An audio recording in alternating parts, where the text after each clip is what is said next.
The WBC have ordered Dillian Whyte to face Dominic Breazeale for the mandatory spot for the WBC World title. Dominic Breazeale is mandatory, but now he has been ordered to face Dillian Whyte to determine who will be mandatory to Deontay Wilder's WBC strap.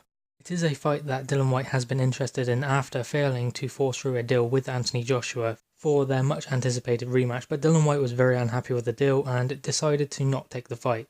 So he did chase a deal with either Dominic Breazeale, Alexander Povetkin, or possibly Luis Ortiz.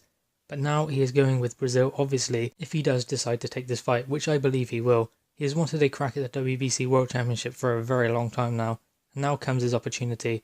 If he wins this fight, if he beats Dominic Breazeale, if the fight can be made, which I believe it can be, then he is mandatory for the WBC belt, and he can go on to fight Deontay Wilder or possibly Tyson Fury, depending on the winner of their rematch.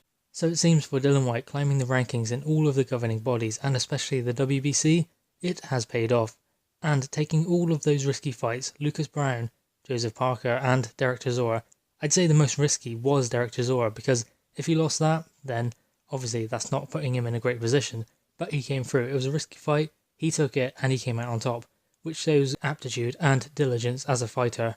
So now he gets his shot to break onto the world stage, to fight Dominic Breazeale for the mandatory spot for the WBC belt.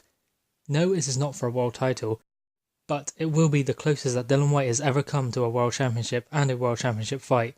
So it is a great opportunity for him, and I think he will take it with both hands. He was rumoured to be facing Alexander Povetkin next on the 20th of April, but now it looks set to be Dominic Breazeale. Obviously, if Dominic Breazeale does turn down the challenge, then it will be the next one down the rankings, I believe.